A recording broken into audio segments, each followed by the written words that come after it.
여러분 안녕하십니까? 가장 빠른 종합뉴스 뉴스큐 시작합니다. 네, 조양호 한진그룹 회장이 오늘 새벽 별세했습니다.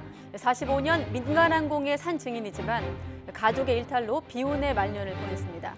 조양호 회장 별세 관련 내용 알아보겠습니다. 초대형 산불이 휩쓴 강원도. 산불은 가까스로 진화됐지만 관광객 발길이 뚝 끊기면서 지역 상인들 한숨이 깊습니다. 상인들 이야기 들어보겠습니다. 먼저 오늘의 주요 뉴스입니다.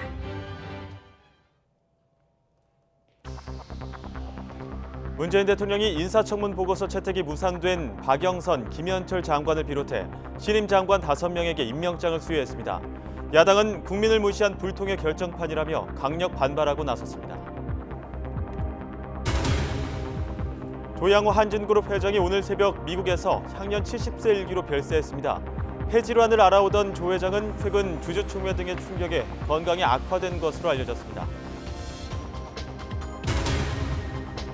특별 재난 지역으로 선포된 강원도 산불 지역에 이재민이 900명을 넘어선 것으로 조사됐습니다. 산불 원인을 찾기 위한 수사도 본격 진행되고 있습니다. 김학의 전 법무부 차관의 뇌물죄와 성범죄 의혹에 대한 수사가 속도를 내고 있습니다. 검찰이 김 전 차관과 건설업자 윤중천 씨 간의 유착 의혹을 밝히는 데 주력하고 있는 가운데 이른바 별장 성범죄 피해를 주장하는 여성들에 대해서도 조만간 조사가 이루어질 전망입니다. 남양유업 창업주의 외손녀 황하나 씨가 연예인의 권유로 마약을 다시 하게 됐다고 진술하면서 파장이 커지고 있습니다. 경찰은 사실관계 파악 후 필요할 경우 해당 연예인을 소환 조사할 계획이며 아울러 지난 2016년 봐주기 수사 의혹에 대해서도 감찰에 들어갔습니다. 미국 여자 프로골프 투어 고진영 선수가 시즌 첫 메이저 대회에서 우승을 거머쥐었습니다. 고진영은 대회 마지막 날 경기에서 2타를 더 줄여 최종 합계 10언더파로 2위 이미향을 3타 차로 따돌렸습니다. 문재인 대통령은 인사청문 보고서 채택이 무산된 박영선 그리고 김현철 장관을 포함해서 신임 장관 5명에게 임명장을 수여했습니다. 문 대통령은 험난한 청문회를 겪은 만큼 능력을 잘 보여달라고 당부했습니다. 김도원 기자입니다. 야당의 거센 사퇴 압박을 받았던 박영선 중소벤처기업부 장관, 김현철 통일부 장관을 포함해 신임 장관 5명이 임명장을 받았습니다. 신임 장관의 배우자들도 함께 초청돼 꽃다발을 받았습니다. 인사청문 보고서 송부 시한이 끝나고 바로 다음 날 장관 인사를 마무리한 겁니다. 아주 험난한 인사청문회 과정을 겪은 만큼 이를 통해서 행정 능력 그리고 또 정책 능력을 잘 보여주시기를 당부드립니다. 문재인 대통령은 박영선 장관에겐 중소기업, 소상공인 살리기를 위한 각별한 성과를 요청했고 김현철 장관은 남북관계 발전의 적임자라며 기대가 크다고 말했습니다. 신임 장관들은 무거운 책임을 느낀다면서 성과를 내기 위해 최선을 다하겠다고 소감을 밝혔습니다. 중소기업, 벤처기업, 소상공인, 자영업자 분들의 든든한 친구이자 버팀목이 되도록 최선의 노력을 다하겠습니다. 대북 정책을 둘러싸고 우리 사회 내부에 다양한 의견 차이들이 있습니다. 이 의견 차이들이 화음이 될 수 있도록 적극적으로 소통을 하겠습니다. 박영선, 김현철 장관 임명으로 이번 정부 들어 청문 보고서 없이 임명된 장관급 인사는 모두 11명으로 늘었습니다. 문 대통령은 임명 강행 논란에 대해 청문 보고서 없이 임명된 장관들이 있다는 것 외에 별다른 언급은 하지 않았습니다. 뚜렷한 결격 사유가 없는데도 야당이 2 장관을 반대하는 건 정치 공세에 불과하다는 게 청와대의 시각입니다. 인사는 일단 마무리됐지만 야당의 반발이 더욱 거세지는 가운데 권력기관 개혁, 공정경제법안 등 주요 입법과제 추진 동력이 마련될 수 있을지 관심입니다. YTN 김도원입니다. 네, 이렇게 대통령이 박영선, 김현철 장관 임명을 예정대로 강행하자 정치권은 다시 충돌했습니다. 보수 야당들이 불통 인사라며 강하게 반발하고 있어 일하는 국회로 만들자던 4월 임시국회 시작부터 진통이 예상되고 있습니다. 계속해서 김주영 기자의 보도입니다. 4월 임시국회 시작과 함께 문희상 국회의장과 여야 5당 원내대표들이 모처럼 손을 잡았습니다. 일하는 국회를 만들자며 서명식도 가졌습니다.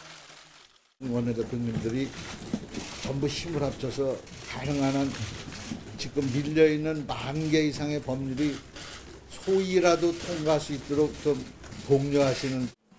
하지만 그뿐이었습니다. 문재인 대통령이 야당의 반대로 국회 인사청문 보고서가 채택되지 않은 김현철, 박영선 장관을 예정대로 임명하자 여야는 다시 거세게 맞붙었습니다. 자유한국당은 청와대가 국회를 무시하고 있다며 강하게 반발했습니다. 임명 못할 이유가 없다고 말씀하셨는데 우리가 보기에는 임명할 이유가 없다고 생각을 합니다. 바른미래당 역시 독선과 아집의 결과물이라며 청와대 인사검증 라인까지 싸잡아 비판했습니다. 계속된 실패와 무능을 보여준 인사검증 책임자에 대해 지나친 집착을 보여줌으로써 여야 간의 정쟁을 초래하고 있습니다. 여당인 더불어민주당은 박영선 장관이 청문회 과정에서 황교안 대표의 김학의 사건 연루 의혹을 제시하자 한국당이 공작 정치를 펴고 있다고 공격했습니다. 그러면서 신임 장관들에 대한 인신공격과 허위사실 유포에 대해서는 법적 조치도 검토하겠다고 경고했습니다. 청문회 과정에서 김학의 사건에 대한 황교안 대표의 거짓말을 폭로했다는 이유로 이런 식의 공작 정치를 하는 것은 대단히 치졸한 일입니다. 이처럼 여야 감정의 골이 깊어지면서 국회에 쌓여있는 현안 처리에도 비상이 걸렸습니다. 당장 최저임금제와 탄력근로제 개편은 물론 미세먼지와 강원 산불 대응을 위해 오는 25일쯤 국회로 넘어올 추경안 처리까지 국회 통과를 장담할 수 없는 상황입니다. 여기에 선거법 개정안 처리 여부도 불투명해졌습니다. 여야 원내대표들은 오는 수요일 임시정부 100주년 기념식 참석을 위해 함께 중국 상하이를 찾을 예정입니다. 모처럼 여야 원내수장들이 한자리에 모일 예정이어서 꽉 막힌 전국이 해법을 찾을 수 있을지 주목됩니다. YTN 김주영입니다. 네, 특별재난지역으로 선포된 강원 지역 산불 피해 집계가 계속 늘고 있습니다. 행정안전부 중앙재난안전대책본부는 오늘 오전 9시 기준으로 고성이 335채, 강릉 72채 등 주택 479채가 불에 탄 것으로 확인됐다고 밝혔습니다. 인명피해는 더 늘지 않고 있지만 가축 4만 2천여 마리가 폐사한 것으로 집계됐습니다. 삶의 터를 잃은 주민 수백 명은 고성과 속초, 강릉 등의 마을 회관과 학교 등 임시주거시설에 머물고 있습니다. 정부는 임시주거시설별로 전담 공무원을 배치해 불편 신고를 받고 있고 산불 피해 조사도 계속하고 있습니다. 네, 그런데 이번 산불을 소방관들과 함께 맨몸으로 막은 사람들이 있습니다. 바로 산림청 특수진화대원들인데요. 산불 끄는데 최전선에 나서는 전문 인력이지만 고용 불안에 시달리고 있는 비정규직이라고 합니다. 김종호 기자가 취재했습니다. SNS에 올라온 시커먼 마스크. 소방관들과 함께 이번 산불을 잡은 숨은 영웅이 쓰던 겁니다. 유독가스를 막아줄 장비도 없이 산불 현장에서 맨몸으로 사투를 벌인 산불재난 특수진화대가 주인공입니다. 소방옷을 메고 많게는 1km 이상 산을 올라야 하는 산불 진화 전문 인력입니다. 주로 고지대에 소방관들이 가서 활동하기 어려운데 저희들이 많이 올라가거든요. 급경사 아니면 안반이 많은데. 그런데 특수진화대원들에게는 현장에서의 위험만큼 큰 걱정이 있습니다. 바로 비정규직이어서 시달리는 고용 불안입니다. 산림청 특수진화대원은 1년에 10개월만 고용되고 주 5일을 근무하는 계약직.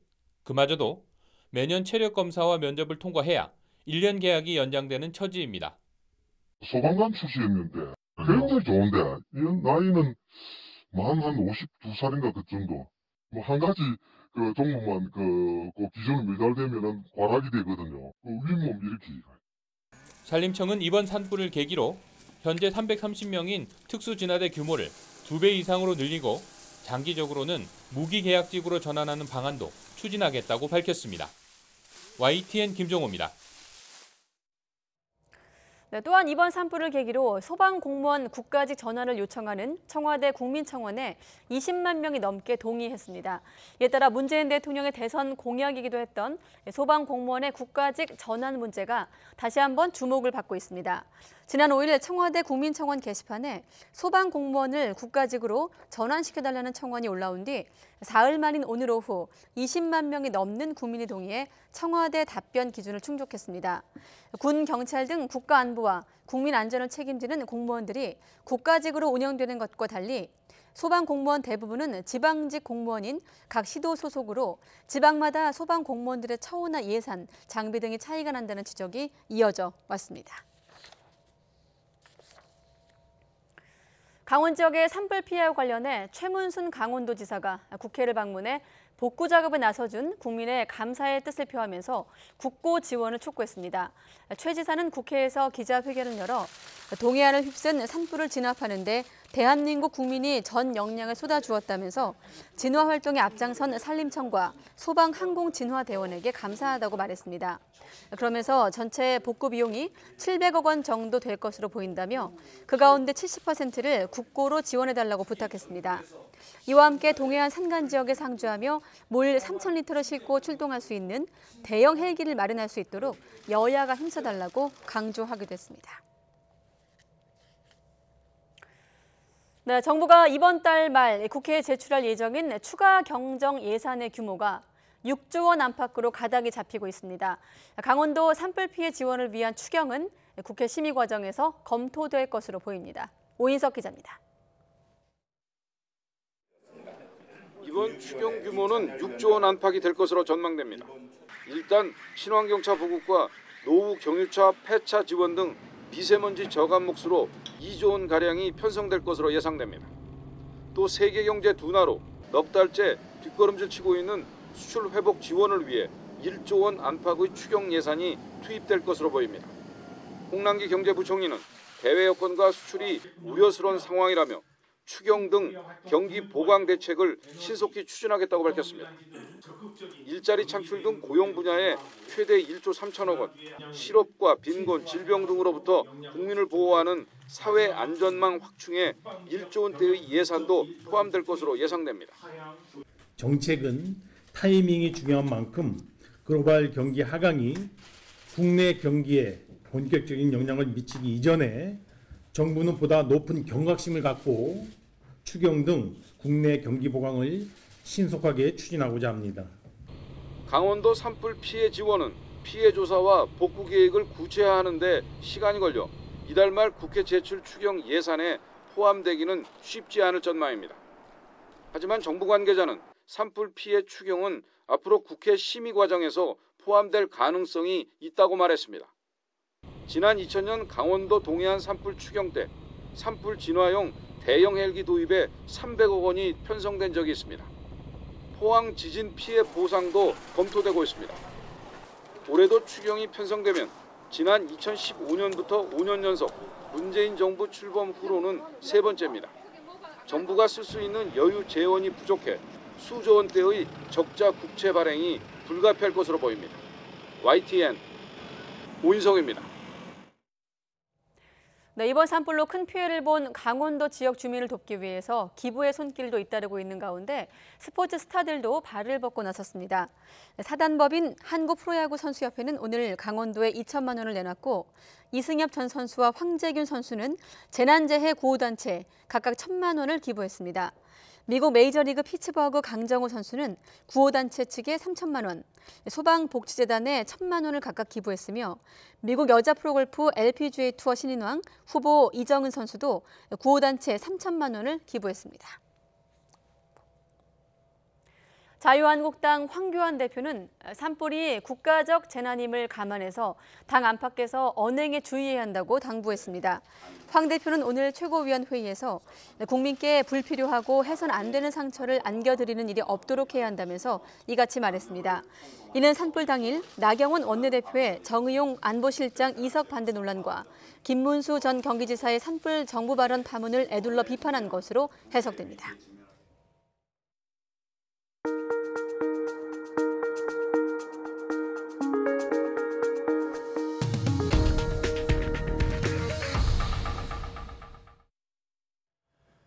조양호 한진그룹 회장이 70세 일기로 별세했습니다. 이른바 땅콩 회항과 물컵 갑질 등 일가의 일탈 행위로 여론의 문매를 맞고 사내 이사직도 잃은 조 회장은 오래 알아왔던 폐 질환이 악화한 것으로 전해졌습니다. 먼저 김현우 기자의 보도입니다. 대한항공을 이끌었던 조양호 한진그룹 회장이 별세했습니다. 향년 70세. 조 회장은 평소 폐 질환을 알아왔던 것으로 전해졌습니다. 대한항공은 조 회장이 지난해 말 미국으로 건너가 폐 질환 치료와 수술을 받았다고 밝혔습니다. 이후 조 회장은 LA 인근 병원에서 요양 중 최근 들어 상태가 급속히 나빠진 것으로 알려졌습니다. 대한항공 관계자는 조 회장이 지난달 주총에서 사내 이사직에서 물러난 충격과 스트레스 등이 겹쳐 병세가 급격히 악화한 것으로 알고 있다고 전했습니다. 부인 이명희 전 1호재단 이사장과 장남 조원태 대한항공 사장, 딸 조연아 전 대한항공 부사장, 조현민 전 대한항공 전무 등 가족들이 임종을 지킨 것으로 알려졌습니다. 조양호 회장의 갑작스러운 별세 소식에 대한항공은 비상경영 체제에 돌입했습니다.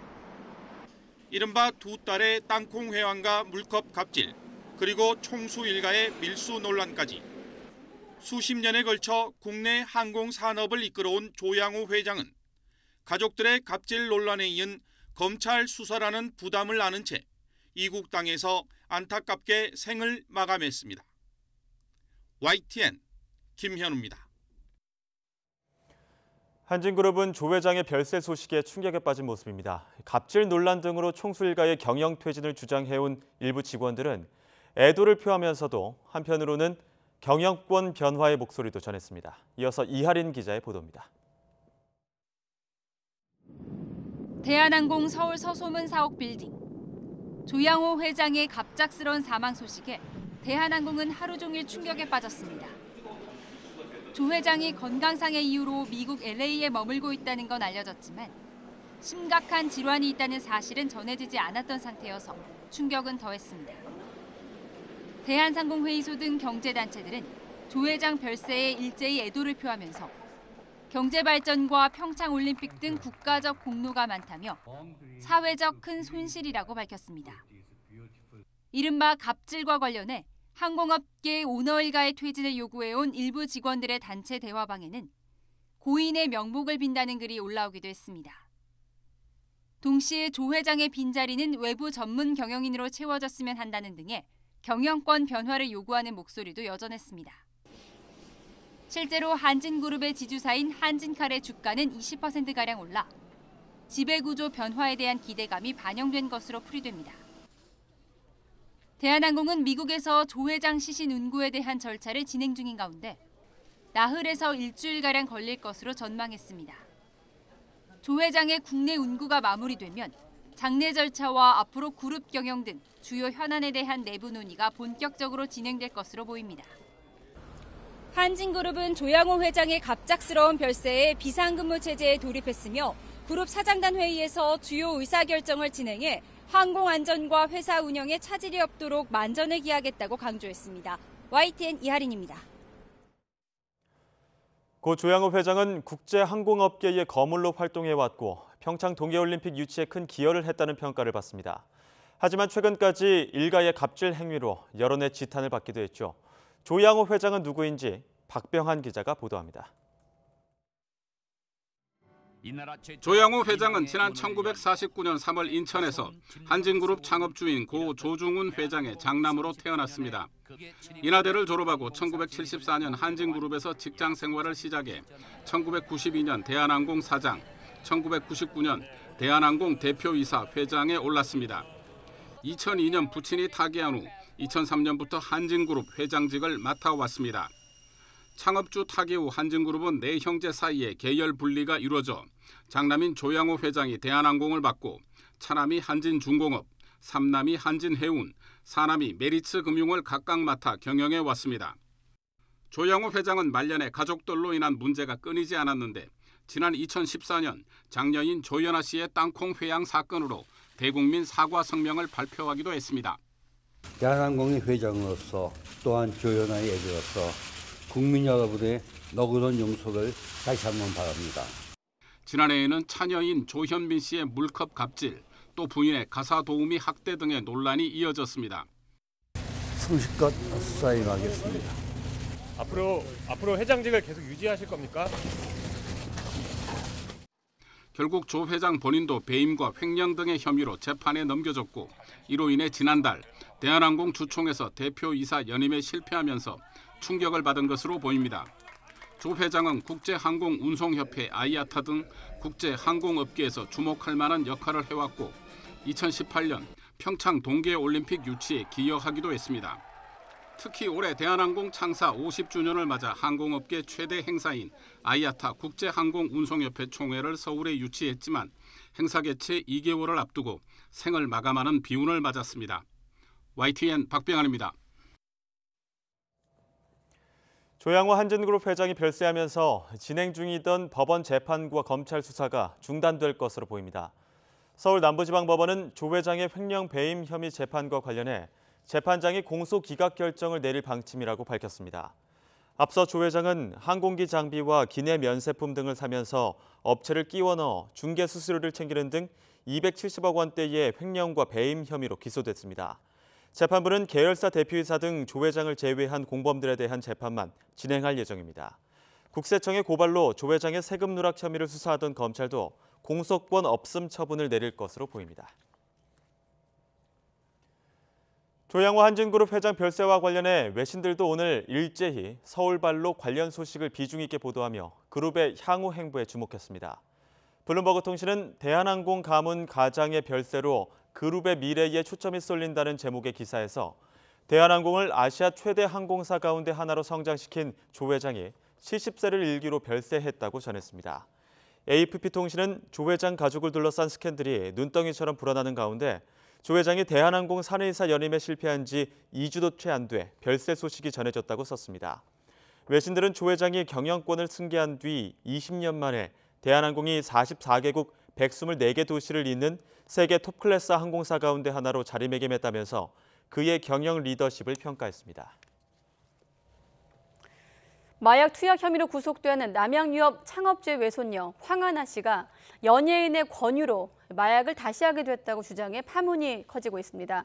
경찰은 사실관계를 확인하기 위해서 지목이 된 연예인의 소환 조사를 검토하고 있습니다. 박기환 기자가 보도합니다.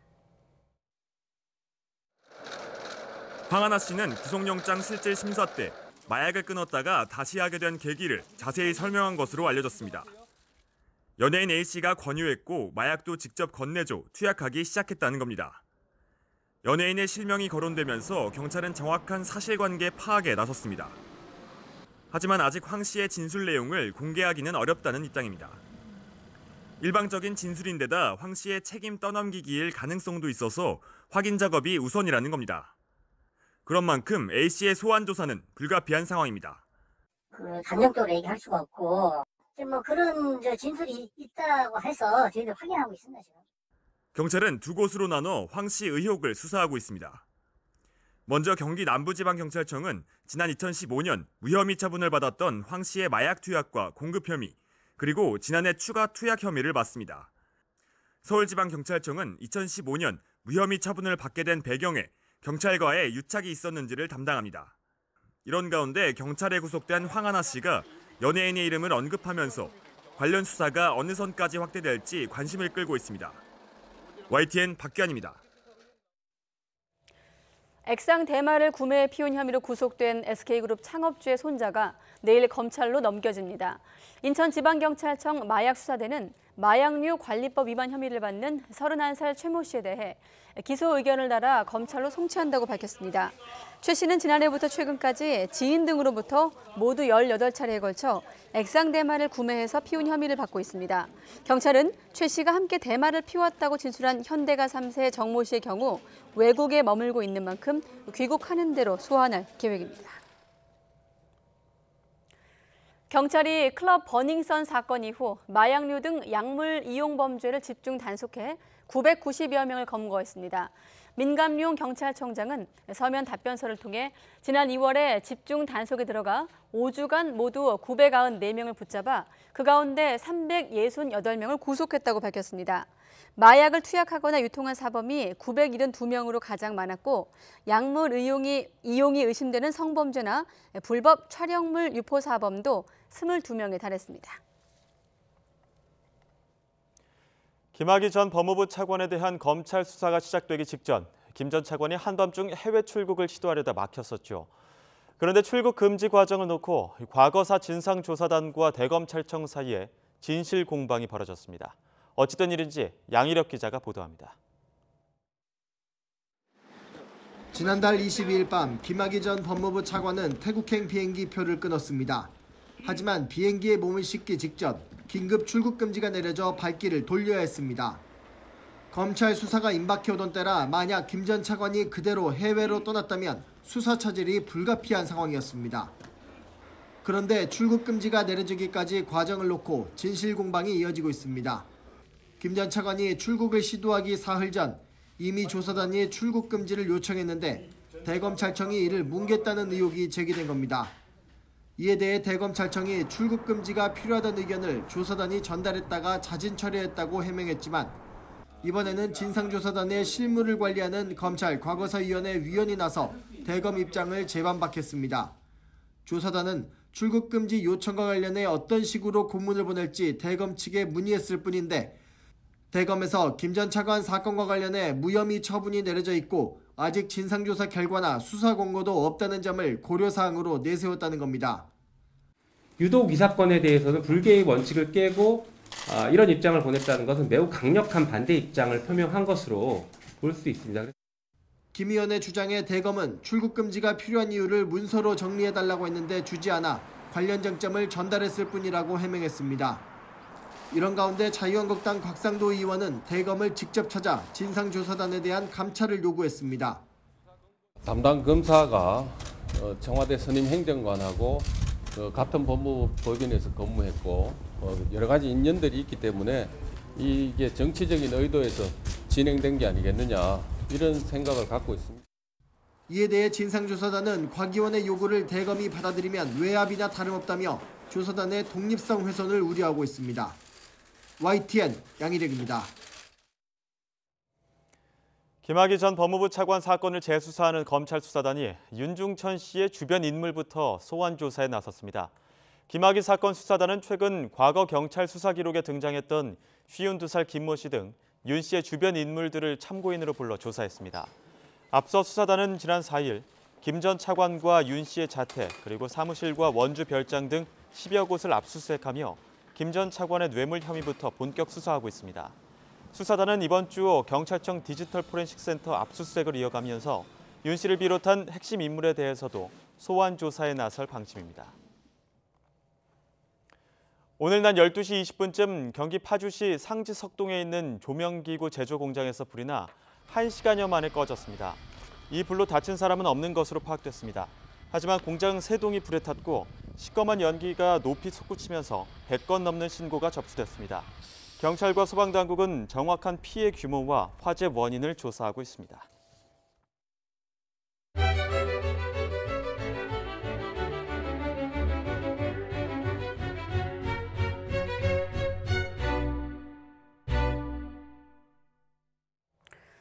네, 오늘부터 10,000원에서 30,000원 정도의 본인 부담금으로 한방병의원에서 추나 치료를 받을 수 있게 됐습니다. 추나요법에 대한 건강보험 본인 부담률은 기본적으로 50%고 복잡 추나중, 디스크 협착증 외에 근골격계 질환인 경우에는 본인 부담률 80%가 적용됩니다. 환자는 연간 20회 안에서 추나요법을 받을 수 있고 한의사 1인은 하루에 18명까지만 진료할 수 있습니다.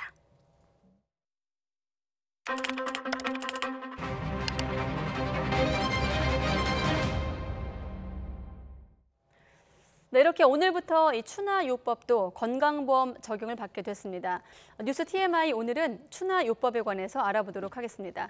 자, 박사권 앵커, 네. 추나요법 하면 일단 디스크랑 좀 연결을 생각을 하게 되는데 어떤 치료인가요? 네, 추나요법은 밀 추자에 잡아당길 나자를 써서 손으로 밀고 당기거나 마찰을 일으켜 비틀어진 체형을 교정하는 치료법입니다. 추나요법은 그 역사도 상당히 긴 편인데요. 2000여 년 전 편찬돼 중국에서 가장 오래된 의학서적인 황제내경에 안마와 지압, 그리고 어긋난 뼈와 관절을 밀고 당겨 맞추는 치료로 상세히 기록돼 있습니다. 추나요법은 특히 척추 치료에 효과적인데요. 허리 디스크의 경우 척추뼈와 뼈 사이에 좁아진 간격을 넓혀줘 신경을 압박하고 있는 디스크를 완화시키고 통증을 감소시키는 기능을 합니다. 우리가 흔히 알고 있는 척추 질환인 허리 디스크, 목 디스크 외에도 척추관 협착증, 척추 전방 전이증, 그리고 관절 질환인 오십견, 회전근개 파열, 퇴행성 관절염 등에도 활용이 됩니다. 비슷한 치료 방식인 한방의 추나 치료와 양방의 도수 치료, 그 차이를 궁금해하시는 분들도 많을 겁니다. 추나 치료는 한의사가 직접 처방하고 치료하는 데 반해 도수 치료는 의사가 처방하고 물리치료사가 처방에 맞춰 치료를 직접 합니다. 건강보험도 추나는 적용되지만 도수 치료는 적용되지 않습니다. 이 때문에 정형외과 의사회 등은 도수 치료 시장을 추나 치료가 잠식할 가능성이 높다며 반발하고 있습니다.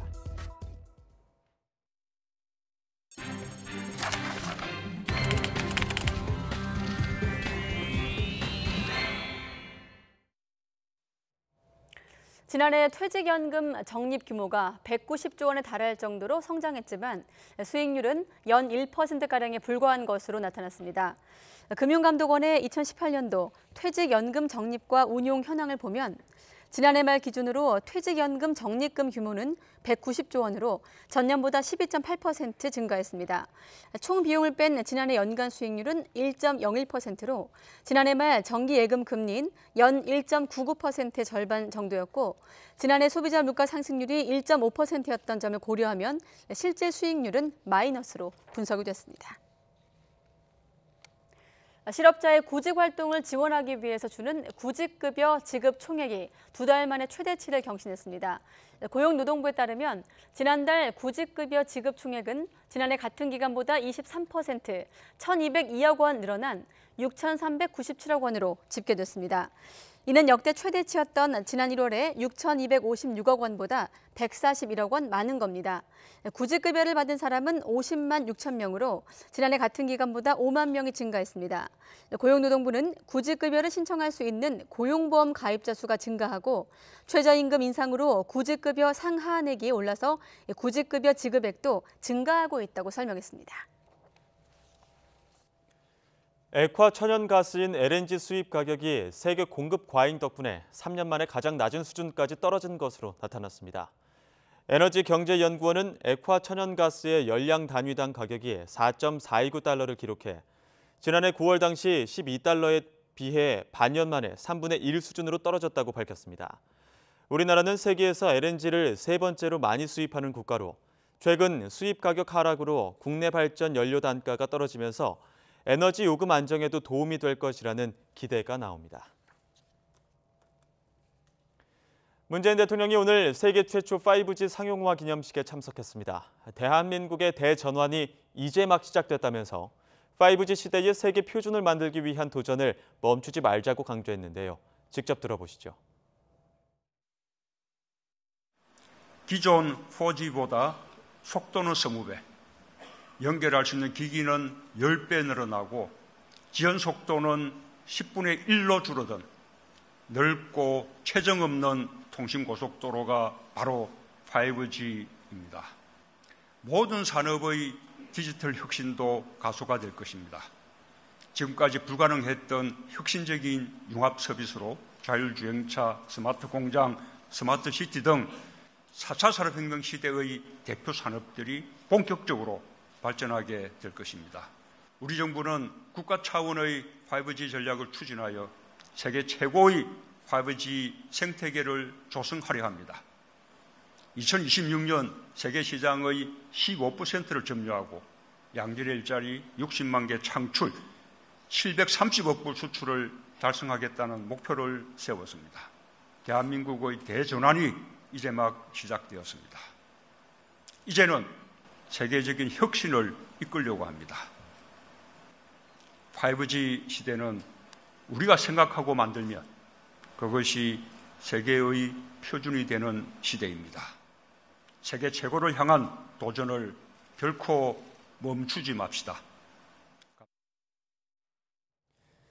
최근 출산을 한 여성 10명 중 4명꼴로 제왕절개 분만을 한 것으로 나타났습니다. 특히 출산 연령이 높을수록 제왕절개 분만을 선택하는 비율이 높았습니다. 한국보건사회연구원이 2016년부터 2018년 9월까지 출산한 기혼 여성 1,700여 명을 대상으로 분만 방법을 알아본 결과 이같이 나타났습니다. 현행 맞춤형 보육제도가 폐기되고 실수요자에게 추가 보육을 제공하는 새로운 어린이집 운영체계가 내년부터 도입됩니다.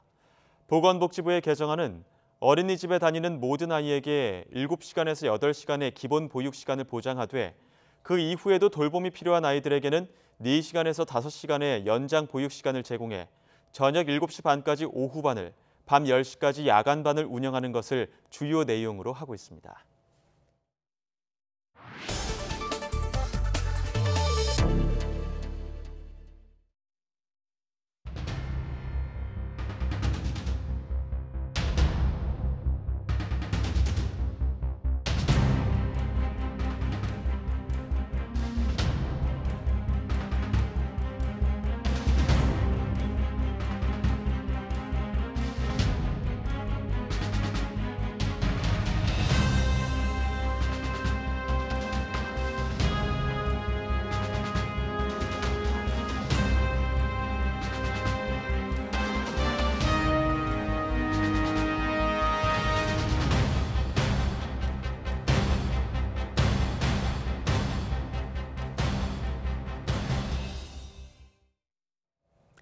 네, 불 꺼진 뒤 첫 주말. 초대형 산불이 휩쓸고 간 강원도에 관광객 발길도 뚝 끊기면서 지역 상인들의 시름이 깊어지고 있습니다. 오늘 퀵터뷰는 이 한두삼 속초 종합중앙시장 상인 회장과 지금 상황 어떤지 직접 듣도록 하겠습니다. 네, 회장님 안녕하십니까?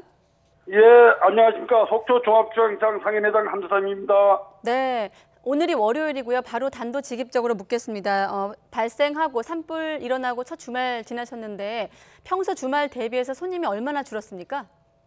예, 근본 4월 4일 속초 고성 산불 직후 저희 속초 관광시장 매출은 평소 주말 대비 80% 매출이 격감하였습니다. 대형 주차장 주말에 3,200대 이상 들어가던 그 주차장이 1,700대로 들어갈 정도로 많이 감소하였습니다. 그렇군요. 그러니까 주차 숫자로 보니까 3,200대 정도는 와야 되는데 1,700대로 줄었고 여기에 매출도 80%가 줄었다고요? 네네네, 그렇습니다. 그리고 실제로 뭐 예약이 취소되거나 이런 것들도 좀 있겠네요? 예, 저희 그 관광수산시장도 많은 타격을 입었지만 호텔 및 콘도 등 관내 숙박업소도 산불로 인하여 예약 취소로 평소 주말에 30%만 객실이 찼다고 합니다. 그렇군요. 그럼 다시 한번 말씀해 주실래요? 그러니까 시장뿐 아니라 숙박업소 예약 취소 사례도 이어졌다고 하던데 그럼 숙박업소 운영하시는 분들은 뭐라고 하시던가요? 예, 예전 같으면 전부 다 이렇게 호텔이나 콘도가 만을 이뤘는데 주말에 20-30% 정도 객실이 찼다는 것은 그만큼 손님이 안 왔다는 얘기죠. 그렇군요. 이 속초나 강원도 지방도 벚꽃이 피면 좀 봄 성수기 영향을 받는 지역인가요? 네네네. 그렇군요. 자, 실제 이 봄철 관광객의 지역 상인분들 1년 매출에 있어서 얼마나 영향을 줍니까? 이제 봄 성수기 지나면 여름 성수기로 또 이어질 테고 이렇게 계속 연관해서 좀 영향을 받는 건가요? 네, 그렇습니다. 예, 저희 지역은 매년 4월 벚꽃 귀화 시기에 맞춰가지고 각종 축제와 봄철 산행을 위한 내외국인 관광객이 방문으로 여름 성수기와 가을 단풍 시즌 다음으로 4월 달에 상인들이 매출에 많은 영향을 주고 있습니다. 이제 4월, 5월 달 시작하게 되면 가을까지 많은 관광객이나 고객들이 몰리는 그런 동해안 지역이죠. 네, 그렇군요. 사실 그 지역에 없는 저 같은 이제 다른 지역에 사는 사람들은 아무래도 좀 재해가 발생한 지역이다 보니까 놀러 가는 것 자체가 좀 미안해서 방문을 꺼리는 경우들도 있거든요.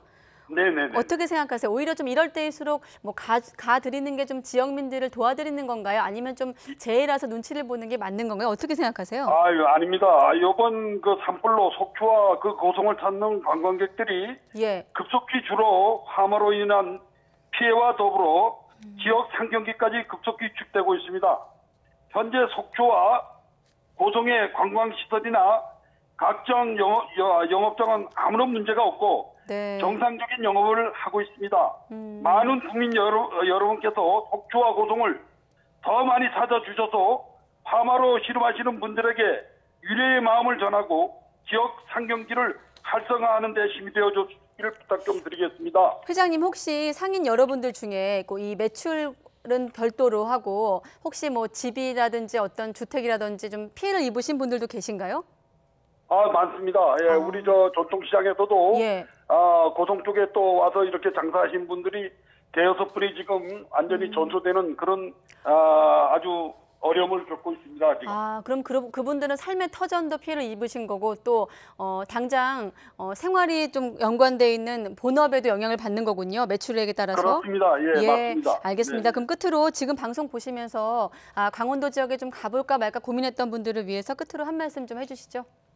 네, 이번 속초 고성 산불로 사회 터전을 한꺼번에 이루신 이재분 여러분의 심심한 위로를 말씀을 드리고 앞서 말씀을 드린 대로 우리 지역에 관광시설이나 각종 영업장을 운영하는 아무런 문제가 없습니다. 국민 여러분들께서 더욱더 많은 저희 지역을 방문해 주셔서 화마로 사회 터전을 이룬 이재민에게 위로와 격려를 해주시고 지역 상경기에도 도움을 주시기를 간절하게 부탁드립니다. 저희들도 빠른 시간에 회복하려고 믿습니다. 예, 인터뷰를 마련해 준 YTV에 감사의 말씀을 전합니다. 감사합니다. 네, 알겠습니다. 회장님 오늘 말씀 고맙습니다. 한도삼 감사합니다. 속초 종합중앙시장 상인회장이었습니다. 네, 고맙습니다.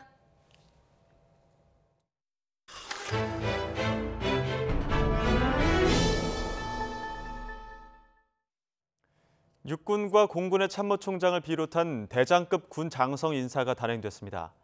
육군 참모총장엔 육군사관학교 41기 서욱 합참작전본부장이 내정됐습니다. 공군 참모총장엔 공사 32기인 원인철 합참차장, 해병대 사령관에는 이승도 전비태세 검열단장을 임명할 예정입니다. 이 밖에 연합사 부사령관에는 현 육군참모차장인 최병혁 중장, 지상작전사령관에는 남영신 군사안보지원사령관이 낙점을 받았습니다. 5.18 민주화운동 당시 계엄군이 공군 수송기로 시체를 옮겼다는 군 기록이 나왔습니다. 행방불명으로 남아있는 희생자일 가능성이 제기되고 있습니다. 오점곤 기자입니다. 육군본부가 작성한 소요 진압과 그 교훈이라는 문건입니다. 5.18 당시 공군 수송기 지원 현황이 상세하게 적혀 있습니다. 특이한 부분은 5월 25일 광주 김해 구간, 의약품과 수리 부속품을 운송했다고 되어 있는데 그 옆 비고란에 한자로 시체라고 적혀 있습니다. 당시 군 수송기가 김해에서 의약품을 싣고 광주로 왔다가 돌아가는 길에 시체를 운송한 것 아닌가 하는 해석이 가능한 대목입니다. 그런데 다른 문건을 보면 이와 관련한 기록이 의도적으로 삭제되거나 누락된 정황이 보입니다. 우선 공군이 작성한 기록을 보면 그날 5월 25일 운송 화물에 대한 기록은 수정액으로 삭제되어 있습니다. 또 육군본부가 작성한 계엄사 기록에서도 유독 5월 25일 광주 김해 운항 기록만 누락되어 있습니다. 이 때문에 당시 계엄군에 희생된 시신을 공군기로 빼돌리고 기록을 지우려 했던 것 아니냐는 분석이 나오고 있습니다. 이에 따라 시체라고 적힌 희생자는 당시 시신조차 찾지 못한 행방불명된 사람일 가능성이 제기되고 있습니다. 수송기로 운반했다라고 하는 이 기록은 이 당시 실종자들을 옮겼을 가능성이 매우 크다고 봅니다. 5.18 당시에 행방불명으로 신고된 사람은 242명이지만 광주시가 인정한 행불자는 82명입니다. 이 가운데 6명은 망월동 옛 묘역의 무명열사묘를 이장하는 과정에서 신원이 확인됐지만 나머지는 여전히 행방불명 상태입니다. YTN 오점곤입니다. 대한민국 임시정부 23인이 중국에서 돌아오기 하루 전날 직접 남긴 글씨가 문화재로 지정됩니다. 문화재청은 임시정부 23인이 1945년 11월 4일 중국 충칭에서 쓴 대한민국 임시정부 환국기념 23인 필묵을 문화재로 등록 예고했습니다. 김구 선생은 변하지 않는 것으로 온갖 변화를 감당한다는 글을 남겼고, 이시영 선생은 오직 정성이 하늘을 움직이고 지극한 정성이 신을 감동시킨다고 감회를 적었습니다. 고진영 선수가 미국 여자 프로골프 LPGA 투어 시즌 첫 메이저 대회인 ANA 인스퍼레이션에서 우승을 차지했습니다. 고진영은 대회 마지막 날 경기에서 2타를 더 줄여 최종 합계 10언더파로 2위 이미향을 3타 차로 따돌렸습니다.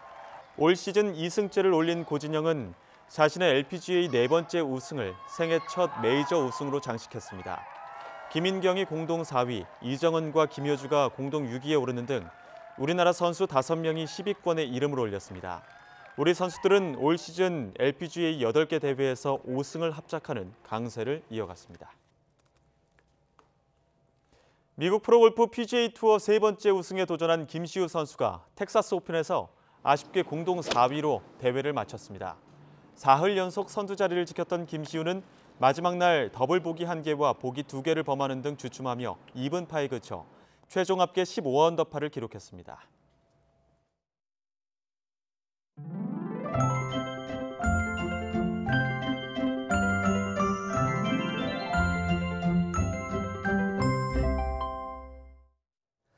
요즘 대기가 무척 메말라 있습니다. 이에 따라 곳곳에서 크고 작은 화재가 발생하고 있는데요. 내일은 건조함을 해소해줄 단비가 내립니다. 시기적절하게 내리는 고마운 비지만 제주도와 남해안에는 돌풍과 벼락을 동반한 많은 비가 내리겠고, 강원 산간에는 많은 눈이 쏟아질 것으로 보입니다. 피해가 발생하지 않도록 대비 철저히 해주시기 바랍니다. 현재 대체로 맑은 모습인데요. 내일은 점차 하늘이 흐려지겠고, 오후에 전남과 제주도를 시작으로 밤부터 모레 오후 사이 전국에 비가 내리겠습니다. 예상되는 비의 양은 제주 산간에 120mm 이상, 제주도와 남해안에 최고 80mm, 그 밖에 다른 지역에는 5에서 40mm가 되겠고, 강원 산간에는 15cm 이상, 경북 북동 산간에는 1에서 5cm의 눈이 쌓이는 곳이 있겠습니다. 내일 아침 기온 오늘과 비슷하거나 조금 높겠습니다. 서울 7도, 대전 7도, 광주 9도, 부산 10도로 예상됩니다. 낮 기온은 오늘보다 1도에서 3도가량 낮겠습니다. 서울 14도, 대전 17도, 광주 17도, 부산 15도로 예상됩니다. 이번 비가 그친 뒤 주 후반에는 맑고 따뜻한 봄 날씨가 이어질 것으로 전망됩니다. 지금까지 날씨 정보였습니다. 네, 5G 서비스가 상용화에 들어갔는데 피부에 와닿는 변화는 어떤 것들이 있고 또 과제는 어떤 것들이 있는지 뉴스큐 2부에서 유영민 과학기술정보통신부 장관과 이야기 나눠보도록 하겠습니다. 7시에 뵙겠습니다.